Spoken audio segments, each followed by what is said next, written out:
एक ऐसे प्राणी की कल्पना कीजिए जिसके पंखों की एक फड़फड़ाहट से तीनों लोकों की गति थम जाती है, जिसकी दृष्टि में अग्नि की लपटें हैं और एक झलक मात्र से शत्रु राख हो जाते हैं, जिसके जन्म के समय पृथ्वी, स्वर्ग और पाताल में भूकंप आया, जिसने स्वर्ग पर आक्रमण किया, इंद्र के वज्र को झेला, देवताओं की सेना को पराजित किया और अमृत कलश चुराकर भी अमर हो गया बिना एक बूंद अमृत पिए। ये कोई साधारण पक्षी नहीं, ये है गरुड़, पक्षीराज, सुपर्ण, विष्णु का वाहन, नागों का शाश्वत शत्रु और धर्म रक्षा का जीवित प्रतीक। गरुड़ की कथा केवल शक्ति, वेग और युद्ध की नहीं, ये मातृ भक्ति, निस्वार्थता, प्रतिज्ञा पालन, धैर्य, विवेक और ब्रह्मांडीय संतुलन का महाकाव्य है। उनके स्वर्ण देह, लाल पंख, बाज के समान तीक्ष्ण नखचंचू, अनंत शक्ति और दिव्य तेज ने उन्हें लोक परलोक दोनों में अद्वितीय बना दिया। आइए इस रहस्यमय, रोमांचक और दिव्य कथा की गहराइयों में उतरें, जहां हर मोड़ पर आश्चर्य, हर पल में संघर्ष और हर निर्णय में धर्म का संदेश है। ये कथा कलयुग से बहुत पहले, सतयुग या त्रेता युग के प्रारंभ में सप्तर्षियों में से एक महान कश्यप ऋषि से शुरू होती है। कश्यप प्रजापति दक्ष के पुत्र थे और संपूर्ण सृष्टि में जीवन प्रसार के लिए जिम्मेदार थे। कश्यप की अनेक पत्नियां थीं, उनमें से अदिति देवताओं की माता, दिति दैत्यों की माता, दनु दानवों की माता, कद्रु नागों की माता, विंता पक्षियों की माता और अन्य। कश्यप संतान की इच्छा रखते थे और इस उद्देश्य से उन्होंने एक भव्य यज्ञ का आयोजन किया। ये यज्ञ अत्यंत विशाल और महत्वपूर्ण था। सभी देवता, ऋषि, गंधर्व और दिव्य शक्तियां आमंत्रित थीं। यज्ञ के लिए विशाल मात्रा में समिधा, काष्ठ और लकड़ी की आवश्यकता थी, क्योंकि यज्ञ अग्नि को निरंतर जलाए रखना आवश्यक था। कश्यप ने सभी आमंत्रितों से अनुरोध किया कि वे यज्ञ के लिए लकड़ी एकत्र करें। इंद्र, स्वर्ग के राजा, वज्रधारी, देवताओं के नायक, अपनी शक्ति और गर्व में चूर होकर एक विशाल लकड़ी का गट्ठर उठाकर चल पड़े। इंद्र इतने अहंकारी थे कि वे अपनी शक्ति का प्रदर्शन करना चाहते थे। मार्ग में उन्होंने वालखिल्य ऋषियों को देखा। ये 60,000 अंगूठे के आकार के सूक्ष्म ऋषि थे, जो अत्यंत तपस्वी और सिद्ध थे। वे एक छोटी सी लकड़ी की पत्ती को लेकर संघर्ष कर रहे थे, वो भी अधोमुख तपस्या की अवस्था में, अर्थात वे उल्टे लटके हुए थे और अपने तप की शक्ति से लकड़ी ले जाने का प्रयास कर रहे थे। रास्ते में एक पानी का गड्ढा था, जिसमें एक गाय का खुर चिन्ह भरा था और वालखिल्य ऋषि उसे पार नहीं कर पा रहे थे। इंद्र ने उनकी दुर्दशा देखी, किंतु अपने अहंकार और घमंड के कारण उन्होंने उनकी सहायता नहीं की, बल्कि वे उनके ऊपर से ही निकल गए और कुछ लकड़ियों को पैरों तले रौंदते हुए आगे बढ़ गए। ये अपमान वालखिल्य ऋषियों के लिए असह्य था। वालखिल्यों ने तुरंत एक नए, अधिक शक्तिशाली इंद्र की सृष्टि के लिए यज्ञ आरंभ किया। उनका संकल्प था एक ऐसा इंद्र जो वर्तमान इंद्र से अनंत गुना अधिक बलवान,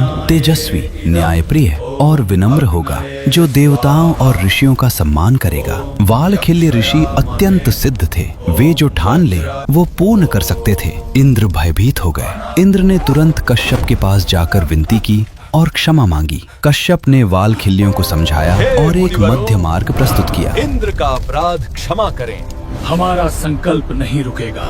ये नया इंद्र पक्षियों का राजा होगा, देवताओं का नहीं। वो इंद्र के समान शक्तिशाली होगा। वालखिल्य ऋषि सहमत हो गए और उन्होंने आशीर्वाद दिया कि ये दिव्य संतान कश्यप की पत्नी विंता के गर्भ से उत्पन्न होगी। एक ऐसा पक्षी जो इंद्र के समान शक्तिशाली, स्वाधीन, निर्भीक और धर्म रक्षक होगा। कश्यप की 2 पत्नियां थीं, कद्रु और विंता, दोनों दक्ष प्रजापति की पुत्रियां और परस्पर बहनें। एक दिन यज्ञ के बाद कश्यप ने दोनों से पूछा कि वे किस प्रकार की संतान चाहती हैं। कद्रु ने कहा, मुझे 1000 नागपुत्र चाहिए, जो शक्तिशाली, विषधर और अमर हों। मुझे केवल 2 पुत्र चाहिए, किंतु वे इतने शक्तिशाली हों कि कद्रु के समस्त पुत्रों के बराबर हों। कश्यप ने दोनों को आशीर्वाद दिया और ध्यान के लिए वन चले गए। कालांतर में कद्रु ने 1000 अंडे दिए और विंता ने 2।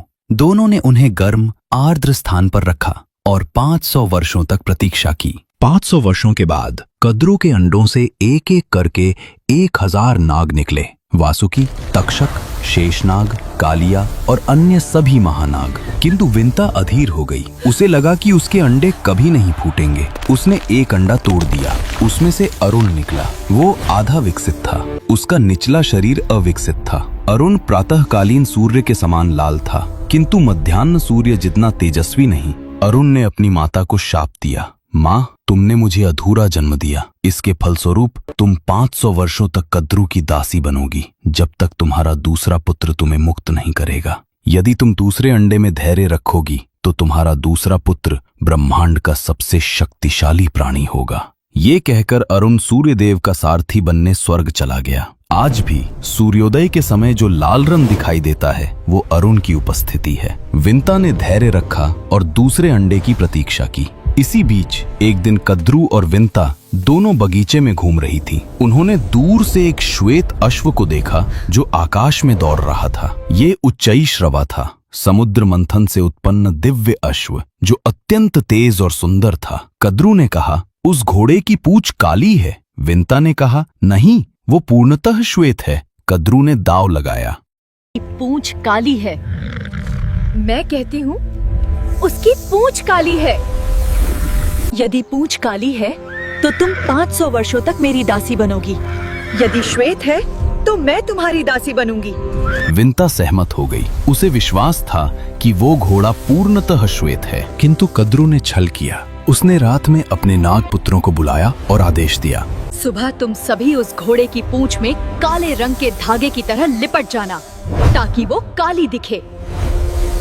नागों ने मना किया, ये छल है, धर्म विरुद्ध है, किंतु कद्रू ने उन्हें शाप देने की धमकी दी। अंततः कुछ नागों ने उसका आदेश मान लिया। अगले दिन जब दोनों ने घोड़े को देखा तो उसकी पूंछ काली दिख रही थी। विंता हार गई और कद्रू की दासी बन गई। ये अन्याय और छल की शुरुआत थी, एक ऐसा अन्याय जो गरुड़ के जन्म का कारण बना। अंततः 500 वर्षों के पश्चात विंता का दूसरा अंडा फूटा और जिस क्षण वो टूटा उससे एक ऐसा अद्भुत चौंधियाने वाला तेज प्रकट हुआ कि तीनों लोक प्रकाशित हो गए। सूर्य की तरह दीप्तिमान, अग्नि की तरह तेजस्वी, स्वर्ण की तरह चमकता हुआ गरुड़ का जन्म हुआ। गरुड़ का रूप अद्भुत था, संपूर्ण शरीर सुनहरा, मानो पिघले हुए स्वर्ण से ढाला गया हो। विशाल, शक्तिशाली, प्रज्वलित लाल पंख जो सैकड़ों योजन तक फैले थे। बाज, चंचू और नख तीक्ष्ण, वज्र से भी कठोर, जो किसी भी अस्त्र शस्त्र को काट सकते थे। आंखों में अग्नि की लपटें थीं, जो केवल दृष्टि से शत्रु को भस्म कर सकती थीं। ऊपरी शरीर मानव समान, निचला शरीर पक्षी समान। ये दिव्य संयोजन था। जिस क्षण गरुड़ ने जन्म लिया वो तत्काल अपार आकार में बढ़ गया। उसकी चहचहाहट से दिशाएं हिल गई, पंखों की फड़फड़ाहट से तूफान उठा, पृथ्वी कांप गई और आकाश फट गया और पाताल में नाग भयभीत हो गए। ऋषियों ने सोचा, ये कोई साधारण पक्षी नहीं, ये अग्नि का अवतार है, सूर्य का पुत्र है या कोई दिव्य शक्ति है।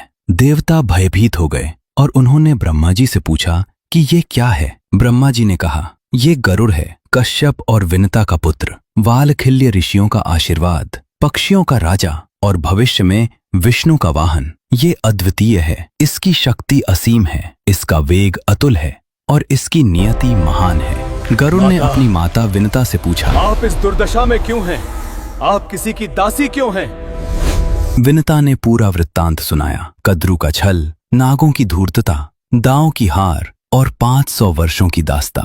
गरुड़ का हृदय क्रोध, पीड़ा और दृढ़ संकल्प से भर गया। गरुड़ ने नागों से पूछा, मेरी माता की मुक्ति का मूल्य क्या होगा? नागों ने उत्तर दिया, स्वर्ग से अमृत कलश लाओ। ये कोई साधारण कार्य नहीं था। ये देवताओं की व्यवस्था को चुनौती, इंद्र के वज्र से युद्ध, स्वर्ग की सुरक्षा व्यवस्था को तोड़ना और ब्रह्मांडीय नियमों के साथ प्रतिस्पर्धा था। किंतु गरुड़ के लिए ये असंभव नहीं था। गरुड़ ने प्रतिज्ञा की, मैं अमृत लाऊंगा और अपनी माता को मुक्त करूंगा। गरुड़ ने अमृत यात्रा के लिए प्रस्थान किया। विनता ने उसे आशीर्वाद दिया, तुम्हें भूख लगेगी, जो भी मार्ग में मिले उसे भक्षण कर सकते हो, पशु, राक्षस, दैत्य, मनुष्य, किंतु कभी भी ब्राह्मण को मत छूना।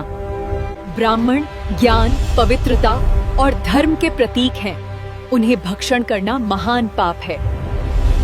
गरुड़ ने माता की आज्ञा स्वीकार की। पहले गरुड़ ने एक द्वीप पर निषाद मछुआरों की एक जाति का भक्षण किया। ये लोग कठोर, हिंसक और धर्म विरुद्ध थे, इसलिए गरुड़ ने उन्हें खा लिया, किंतु उसकी भूख शांत नहीं हुई। इसके बाद गरुड़ ने एक विशाल और प्रतिशोधी हाथी और कछुए की जोड़ी का शिकार किया। ये दोनों अत्यंत विशाल थे। हाथी सैकड़ों हाथ लंबा और कछुआ विशाल झील के समान। ये दोनों परस्पर शत्रु थे और लड़ रहे थे। गरुड़ ने दोनों को अपने पंजों में पकड़ लिया और हाथी कछुए को भक्षण किया। अब वो स्वर्ग की ओर बढ़ा, पूर्ण शक्ति, संकल्प और आशीर्वाद के साथ। जैसे ही गरुड़ स्वर्ग की ओर बढ़ा, आकाश में अशुभ संकेत प्रकट होने लगे। देवता भयभीत हो गए। उन्होंने अपने गुरु बृहस्पति से पूछा, ये क्या हो रहा है? क्या कोई महान आपदा आने वाली है? बृहस्पति ने कहा, ये गरुड़ है, महान पक्षी, विंता और कश्यप का पुत्र, वालखिल्य ऋषियों का आशीर्वाद। वो अपराजेय है, उसकी शक्ति असीम है, उसका वेग अतुल है और अमृत की सुरक्षा को दोगुनी करनी चाहिए। इंद्र ने तुरंत देवताओं को एकत्रित किया। उन्होंने अमृत के चारों ओर सुरक्षा व्यवस्था कड़ी कर दी। देवताओं ने शक्तिशाली शस्त्र धारण किए, जिन्हें असुर भी नहीं झेल सकते थे। गरुड़ स्वर्ग के द्वार पर पहुंचा। उसका विशाल रूप देखकर देवता सिहर गए। गरुड़ का आकार इतना विशाल था कि उसकी परछाई स्वर्ग को ढक देती थी। सबसे पहले स्वर्ग के वास्तुकार और शिल्पी विश्वकर्मा ने उसे चुनौती दी। गरुड़ ने एक ही वार में उसे परास्त कर दिया। इसके बाद गरुड़ ने अपने पंखों को तीव्रता से फड़फड़ाया और एक विशाल धूल का बादल उत्पन्न किया। ये धूल इतनी घनी थी कि देवताओं की आंखें अंधी हो गईं। वे कुछ भी देख नहीं पा रहे थे। इंद्र ने वायुदेव को बुलाया और कहा, हे वायुदेव, कृपया इस धूल को हटा दें। वायु ने अपनी शक्ति से आकाश को साफ किया, किंतु तब तक गरुड़ ने देवताओं को पराजित करना शुरू कर दिया था। गरुड़ का रूप इतना भयावह था कि उसके नख से देवता फट जाते थे, उसकी चोंच से टूट जाते थे, उसके पंजों से कट जाते थे। गरुड़ ने स्वर्ग की संपूर्ण सेना को पराजित कर दिया। किसी भी देवता में गरुड़ का सामना करने की शक्ति नहीं थी। अंततः गरुड़ उस कक्ष में पहुंचा जहां अमृत सुरक्षित रखा था, किंतु अमृत तक पहुंचना अभी भी असंभव था। 3 घातक बाधाएं थीं। अमृत के चारों ओर एक विशाल अग्नि दीवार थी जो निरंतर प्रज्वलित थी। ये अग्नि इतनी तीव्र थी कि कोई भी प्राणी उसके पास नहीं जा सकता था। गरुड़ ने अपना रूप बदला। वो 90 मुख और 90 सिर वाला विशाल रूप धारण कर नदियों, झीलों, समुद्रों और वर्षा से जल एकत्र किया। उसने अपने 90 मुखों से एक साथ जल की धाराएं छोड़ी और उस अग्नि को बुझा दिया। अग्नि के पीछे एक तीक्ष्ण इस्पाती चक्र था जो अत्यंत तीव्र गति से घूम रहा था। इसका उद्देश्य किसी भी अमृत चोर को काट डालना था। गरुड़ ने अद्भुत चतुराई दिखाई। उसने अपना आकार सूक्ष्म कर लिया, मानो एक कीट हो, और चक्र के बीच से निकल गया। अंतिम बाधा थी 2 विशाल नाग, जिनकी आंखें विष की ज्वालाओं से भरी थीं। वे अमृत की अंतिम रक्षा पंक्ति थे। गरुड़ ने अपने पंखों से धूल उड़ाकर नागों को अंधा कर दिया। फिर उसने एक ही वार में उनके सिर काट दिए। मार्ग अपूर्णतः स्वच्छ था। गरुड़ ने अमृत कलश उठा लिया। इसी क्षण भगवान विष्णु प्रकट हुए। वे गरुड़ की अपार शक्ति, निस्वार्थता, मातृभक्ति और दृढ़ संकल्प से अत्यंत प्रभावित थे। भगवान विष्णु ने कहा, गरुड़, तुमने स्वर्ग को पराजित किया, अग्नि को बुझाया, चक्र को पार किया और नागों को मारा, किंतु तुमने अमृत को स्पर्श तक नहीं किया। ये असाधारण है। मांगो, तुम्हें क्या चाहिए? गरुड़ ने 3 वरदान मांगे। हे प्रभु, मुझे अमरता चाहिए, किंतु मैं अमृत नहीं पीना चाहता। मुझे जीवन में कभी भी रोग न हो। मैं सदा आपके ध्वज पर, आपके ऊपर रहूं। विष्णु ने सहर्ष स्वीकार किया। उन्होंने गरुड़ को अमरता प्रदान की, बिना अमृत के।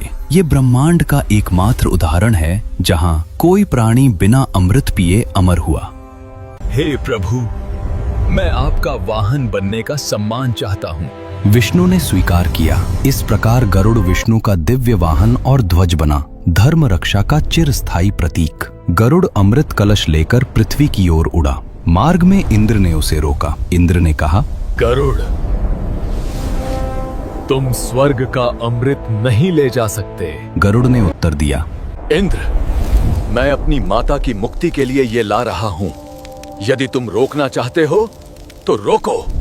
इंद्र ने वज्र से प्रहार किया, किंतु वज्र गरुड़ को कोई हानि नहीं पहुंचा सका। वो केवल एक पंख को छू गया। गरुड़ ने इंद्र का सम्मान किया क्योंकि वज्र महान ऋषि दधीची की हड्डियों से बना था और दधीची ने अपना शरीर त्याग कर देवताओं की सहायता की थी। गरुड़ ने सम्मान पूर्वक एक पंख गिरा दिया। इंद्र अचंभित हुए। उन्होंने गरुड़, पूछा, तुम इतने शक्तिशाली हो, फिर भी तुमने अमृत पिया नहीं, क्यों? गरुड़ ने उत्तर दिया, मैं केवल अपनी माता की मुक्ति के लिए ये ला रहा हूँ। नागों को अमृत मिलना उचित नहीं है, किंतु मैं अपनी प्रतिज्ञा से बंधा हूँ। इंद्र और गरुड़ ने एक योजना बनाई। गरुड़ अमृत नागों के सामने रखेगा। गरुड़ नागों से कहेगा कि पहले स्नान करके शुद्ध हो जाएं। जब नाग स्नान करने जाएंगे, इंद्र या उनका पुत्र जयंत अमृत वापस ले लेगा। दोनों ने परस्पर सम्मान और मित्रता स्थापित की। गरुड़ पृथ्वी पर लौटा और अमृत कलश नागों के सामने रख दिया। गरुड़ ने कहा, ये रहा अमृत, किंतु पहले स्नान कर शुद्ध हो जाओ, फिर इसे ग्रहण करना। नाग स्नान के लिए चले गए। इसी बीच जयंत आया और अमृत कलश वापस स्वर्ग ले गया। जब नाग लौटे तो कलश गायब था। वे निराश होकर उस स्थान को चाटने लगे जहां अमृत रखा था, किंतु वहां दर्भकुश की नुकीली घास थी। घास की तीक्ष्णता से नागों की जीभें दो भागों में कट गईं। इस प्रकार नागों की जीभ द्विभाजित हो गई। इसके साथ ही नागों को त्वचा त्याग केंचुल की क्षमता मिली। ये अमृत की एक बूंद का प्रभाव था। विंता मुक्त हो गई। समय बीतता गया और एक दिन वही गरुड़ जो आकाश के सम्राट थे, भगवान विष्णु के सामने खड़े थे। द्विपक्षी नहीं, धर्म के प्रहरी बनकर। विष्णु मुस्कुराए, गरुड़, आज से तुम मेरे वाहन ही नहीं, मेरे सहयोद्धा हो। और उस क्षण से लेकर आज तक दर्शन में, मूर्तियों में, मंदिरों में विष्णु के साथ गरुड़ का जोड़ा कभी नहीं टूटा। कृष्ण के ध्वज पर जो स्वर्ण पक्षी लहराता था, वो भी गरुड़ ही थे, धर्म का झंडा। गरुड़ पुराण की कथा भी इसी बंधन से शुरू होती है। विष्णु और गरुड़ के बीच होने वाला संवाद, जहां विष्णु जीवन, मृत्यु और कर्म का रहस्य प्रकट करते हैं। गरुड़ पूछते हैं, प्रभु, मनुष्य मरने के बाद कहां जाता है? और विष्णु बताते हैं, मृत्यु के उस क्षण की दिव्य दृष्टि, यमदूतों का आगमन, यमलोक की 247 योजन की कठिन यात्रा, वहां के 16 नगर, वैतरणी की भयावह नदी, चित्रगुप्त का लेखा जोखा और 84 नरक, जहां हर पाप का अपना रूप, अपनी सजा होती है। गरुड़ ये सब सुनते गए और अंत में समझ गए कि जीवन सिर्फ शरीर नहीं, कर्म है, चरित्र है, विचार है। पर गरुड़ की कथा का सबसे गहरा अध्याय नागों से उनका वैर। ये कोई साधारण दुश्मनी नहीं थी। ये दो शक्तियों का संघर्ष था, अंधकार और प्रकाश का, विष और अमृत का, भूमि और आकाश का। नाग धरती से जुड़े, रेंगते हुए, गरुड़ आकाश में मुक्त। दोनों ब्रह्मांड के संतुलन के लिए जरूरी। एक पक्ष नीचे ले जाता, दूसरा ऊपर उठाता। और कभी कभी भगवान शांति भी करवा देते, जैसे बुद्ध ने एक बार किया। लेकिन संतुलन बना रहे, ये नियति है। गरुड़ की गाथा सिर्फ धार्मिक नहीं, सांस्कृतिक भी है। आज भी कई देश गरुड़ को अपने राष्ट्रीय प्रतीक के रूप में मानते हैं। भारत के योद्धा गरुड़ कमांडो, इंडोनेशिया का राष्ट्रीय चिन्ह, थाईलैंड की राजमुद्रा, नेपाल की मुद्रा, सब जगह एक ही छवि, दो पंख फैलाए, शक्ति और संरक्षण का प्रतीक गरुड़। लेकिन अगर उनकी कहानी का सार पूछो तो वो ताकत या उड़ान नहीं, वो है माँ। गरुड़ की हर लड़ाई, हर बलिदान, हर परीक्षा सिर्फ एक कारण से हुई, विंता की मुक्ति। उन्होंने इंद्र को पराजित किया, स्वर्ग से अमृत उठाया, स्वयं अमृत का स्पर्श तक नहीं किया, बस इसलिए कि उनकी माँ आजाद हो जाए। और यही गरुड़ की कथा का सबसे बड़ा संदेश है। धर्म की जड़ जहां भी है, वो माँ के चरणों में है। कहानी पूरी होती है पर गरुड़ का संदेश नहीं। जब विष्णु अपनी मूर्ति में शांत बैठे होते हैं और उनके सामने गरुड़ खड़े होते हैं, तो वो हमेशा यही कहते हैं, मैं धर्म की रक्षा के लिए हूँ। और धर्म वही है जहाँ प्रेम, भक्ति, निस्वार्थता और सत्य हो। गरुड़ के पंखों की वो अनसुनी गर्जना आज भी आकाश में गूंजती है। सत्य जीतेगा, अधर्म गिरेगा, और जो अपनी माँ के लिए लड़ता है वो कभी हार नहीं सकता। यदि आज की ये दिव्य कथा आपको पसंद आई हो तो कृपया वीडियो को लाइक करें, कमेंट करें और ऐसे ही आध्यात्मिक तथा ज्ञानवर्धक प्रसंगों के लिए हमारे चैनल को सब्सक्राइब अवश्य करें। आपका प्रेम और आशीर्वाद ही हमारी सबसे बड़ी शक्ति है। अगले अध्याय में फिर मिलेंगे। जय श्री कृष्णा।